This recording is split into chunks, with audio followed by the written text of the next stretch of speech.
திருமறை குரான் அல் பக்ரா 2வது அத்தியாயம் 285வது வசனம் 286வது வசனம்.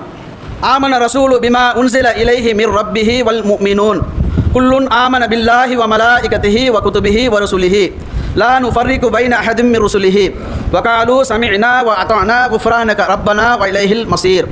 அல்லாஹ்வுடைய தூதர் அவர்கள் நமக்கு சொல்லி காட்டுகிறார்கள், எவர் ஒருவர் தினந்தோறும் தன்னுடைய வீட்டில் இந்த அல் பக்ரா இறுதியான 285 286வது வசனம் ஓதி வருகிறார்களோ, இந்த 2 வசனமே அவர்களுக்கு போதுமானதாக இருக்கும் என்பதாக அல்லாஹ்வுடைய தூதர் சொல்லக்கூடிய செய்தி புகாரில 4008வது ஹதீஸா பதிவு செய்யப்பட்டிருக்கிறது.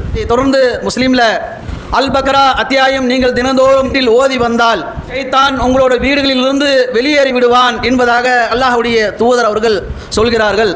இன்றைக்கு முஸ்லீம் சமுதாயத்துக்கு இருக்கக்கூடிய மிகப்பெரிய எதிரி யார் என்று சொன்னால், நம்மளோடு அனுதினமும் பயணித்திருக்கின்ற ஷைத்தான் ஆகும். ஷைத்தான் என்பவன் நம்மளுடைய வீட்டிலிருந்து வெளியேறிட்டு விட்டான் என்று சொன்னால், நம்மளோட மனதிலிருந்து வெளியேறி விட்டான் என்று சொன்னால், நமக்கு பல்வேறு விஷயங்களை நல்ல காரியங்களை செய்வதற்கு நாம் இந்த செய்கின்ற அமல்களே நமக்கு மறுமையில் மிக அழகான ஒரு வாய்ப்பாக பரிந்துரையாக அமைந்துவிடும்.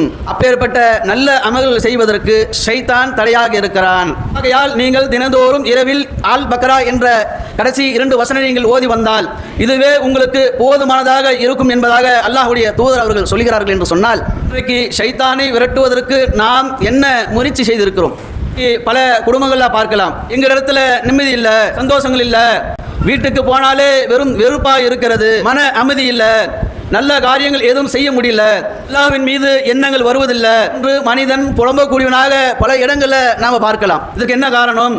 ஷைத்தானை வீட்டில் நாம் அமர்த்தி விட்டால் நம்மிடத்தில் எங்கே நிம்மதி இருக்கும்? எந்த நற்காரியங்கள் செய்ய முடியும்? நம்மளுடைய வீடுகளில் அமைதி நிறைந்த வீடுகளாக இருக்குமா என்று கேள்வி கேட்டால் நிச்சயமாக இருக்காது.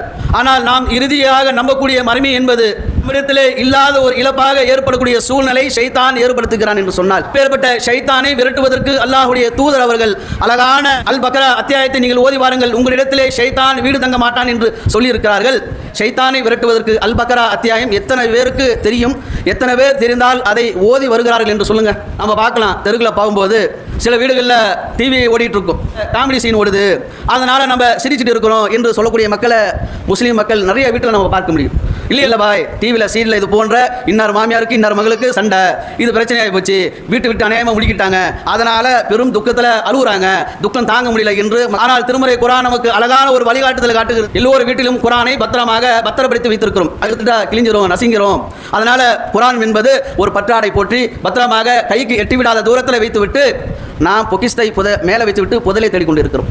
திருமறை குரானை நீங்கள் தினந்தோறும் ஓதி வாருங்கள், அது உங்களுக்கு மறுமையில் பலன் தர